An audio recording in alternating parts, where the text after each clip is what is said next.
Hi everyone, it's Nicole McGuirk for Simple Stories, and today I have a layout and a set of 4 cards to share with you that are all squared up. And both of my projects, the layout and the set of 4 cards, showcase the Insta squares from Simple Stories and how easy they are to use. Now you might see here on my layout that all of my squares have that little pierced edge. And that is because I actually used some nesting dies from My Favorite Things on all of my squares, which did trim them down. So for example here, I have both I believe it's a 3-inch and then the 2-inch squares. And these are Insta squares from the Homespun collection. And this will make them a little bit smaller than the size that they come in. And that's okay. I'm going to show you how I get around that for designing my layout. Now I actually did switch out the title card that I used for my page. I thought I would use the us. I hadn't seen the other one that said So Very Blessed. And I really felt that the So Very Blessed was a better fit for this particular page. So I'm just going to save the us card for something else. I still love, even though I already die cut it, it's not a big deal because I'm not using mine for Project Life or pocket scrapbooking. And even if I was, I could adhere it to another card to put it in the pocket. So all I'm doing here is die cutting all of my squares. You might notice that I'm using some Post-it tape to hold my squares in place. And this is because I don't want them to shift when they're going through my Big Shot or whatever die cutting machine you might use. You can use Post-it notes or maybe some washi tape or anything that's not real sticky because you don't want it to tear your paper. But I love this Post-it tape and I use it all the time for this. You can see I'm not using it for die cutting just some plain 6x6 paper from the Homespun paper pad, because I'm not having to worry about making sure any design element is centered. So it just depends on what you might be die cutting, but I love it for holding things in place when I'm running them through my die cutting machine. So I had originally thought I might die cut some hearts too, but I ended up not doing those because I had so many hearts and stickers and all kinds of things in Simple Stories collections that I ended up using instead. So here's kind of the base of my layout.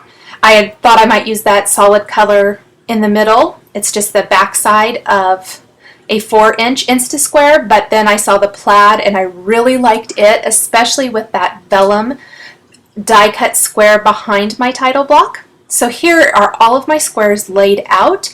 I've also incorporated quite a few squares from the birthday snap set. Summer snap set, because a lot of the colors, you can see the squares that say water and fun.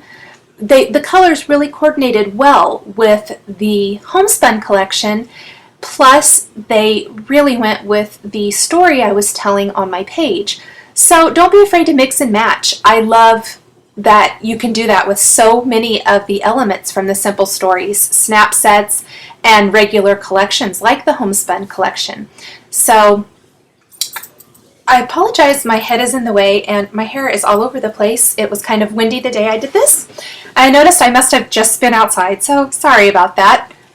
Now I wanted to line up my squares so that the whole pieced background, square background, is in the center of my white cardstock. And to do that, because I have trimmed down all of these squares, remember, I need to adjust how I'm placing them. And I love, love, love my T-square ruler for getting perfect placement. Not only does it help me measure and line up where I need to start my adhering my squares, but it also serves as making sure that I adhere them in a straight line across my page, because they kind of butt up next to that ruler. And so I can be sure that I am getting them exactly right every time. So this is just an office supply store type thing. However, it is in stock at one of my favorite scrapbook and stamp supply store, so it will be linked at the end of this video, but it is just an indispensable tool in my craft room. Now I am leaving a space in the center of my page for that title block, remember. Now it is going to be a little bit bigger than the space left simply because I am not trimming that 4-inch square, and I did that on purpose. Just in case everything isn't lined up just so, it kind of hides that. Plus, I didn't want to run the risk of trimming that square too small and then having a white border show and it just not hiding everything. Plus, I think it also brings the eye or the attention to the center of the page if it slightly overlaps the squares surrounding it, if that makes sense. So here I'll show you once I get to adhering the title block how that will look. So I'm just going to finish adhering all of these. I just love how the background came together for this page. This is just one of those things that it came together just like I saw it in my head. So that's always fun for me because I change my mind so often as I'm designing. A lot of times I'll start with an idea, but halfway through I'm like, no, that's not working or whatever. And this page didn't do that at all. It just came together perfectly. So you can see there I've got I was trying to decide if I wanted to mat it on another color, and I just decided I did not want to do that. I really liked the way it was, the plaid. I tried a couple of different colors and neither one was quite right, and I'm glad that I didn't add that additional color. So just add some stronger adhesive. I used a dot adhesive for my small squares in case I needed to move anything around, as you saw me doing there a little bit. And for my center square, since I have all of my smaller squares right where they need to be, I went ahead and used a stronger adhesive. Now for my journaling, I used a label sticker from an older snap set. And I simply like to take my sticker off of the backing paper, line the backing paper up with what I've already printed off on some regular printer paper off my computer. And you can see through that backing paper to make sure that everything lines up correctly and that you have it centered. Adhere that backing paper to my computer, or my printer paper rather, and then I replace the sticker and run it through. I haven't found a better way to do it. I've been doing it this way for several years, and I love it for adding computer-generated journaling to pre-printed stickers. Now I'm going to add some embellishments to my page just to finish it all off.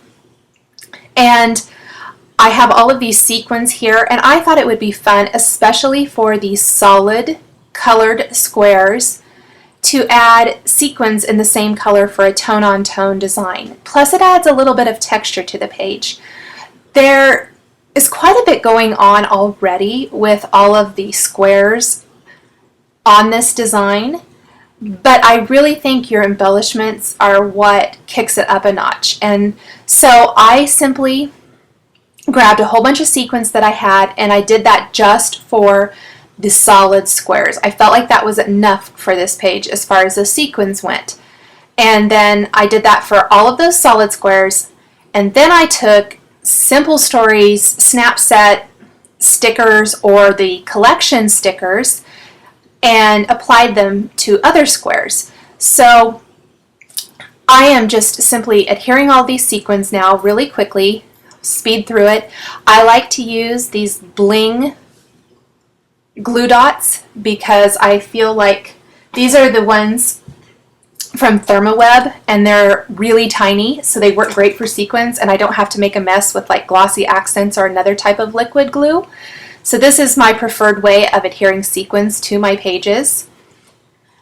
And then, like I said, I combined a bunch of stickers from Homespun and I Heart Summer and all kinds of the snap sets, and just combined them all. Anything that worked with my page. Like I placed that happy sticker over the pre-printed heart on that 2-inch square, and another This Is Life sticker from another set. So just little things that I felt helped tell the story of my page.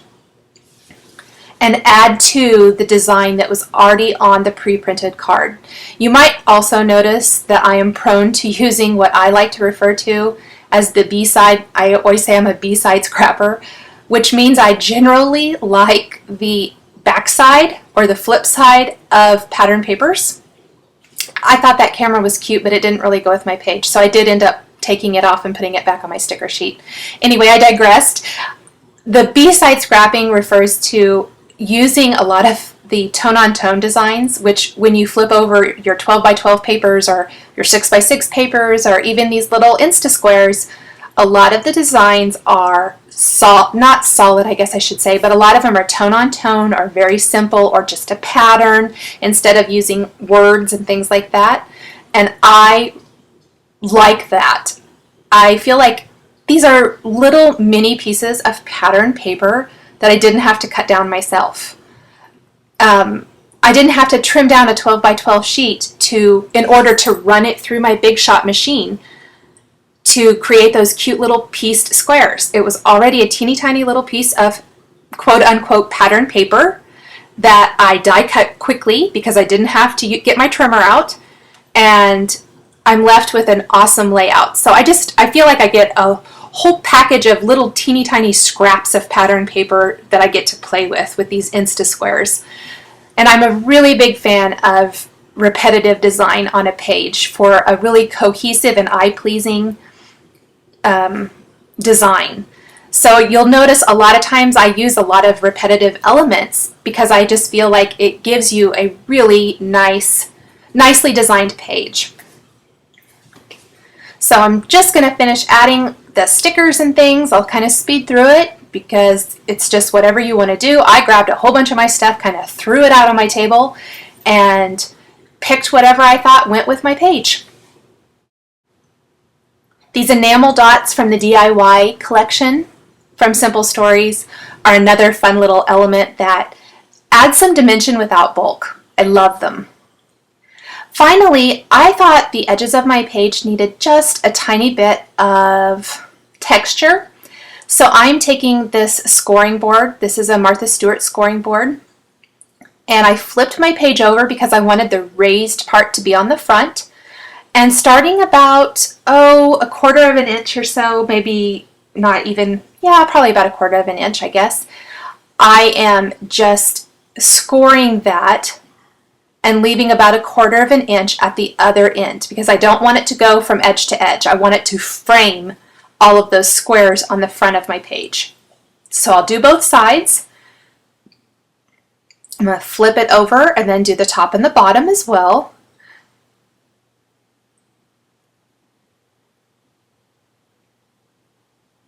And I went over it a couple times, try to go kind of slow so I don't make any mistakes. I did make a small one. It might be right here, but luckily I didn't go over it very hard. And so I don't think it showed through on the front, but just going slow and steady seems to be the best way to do this. And this is not something that's going to be like you're going to real prominent, but it really frames up the front of the page nicely. You'll see here. So just a really subtle little raised embossed frame around the outside of all of my squares. Finally, I wanted to share really quickly that I created a set of 4 cards using the Insta squares, all different kinds. Here's a wedding card, and then I think this next one would be great for a graduation card, which is coming up here next month, and then a birthday card, and then a anything goes card. And these are created much the same way, just using a little bit larger Insta square. I used a 4 1/4 inch card base. Then I took one of the 4-inch Insta squares and used it as the background for my cards, layered over a piece of 4-inch vellum, and then I'm taking this largest frame and cutting down some 4-inch Insta squares, making them much smaller with a pierced decorative edge using these My Favorite Things nesting dies. I love these pierced edges, or the ones that look like stitching. I think they really dress up the paper, and in this case you get Insta cards. This took no time at all. They're very, very minimal embellishing is on these cards, and you instantly have a great card ready to give to, for almost any occasion. So these Insta Squares make great cards. So just kind of look at the supplies you have and see what you can come up with as well.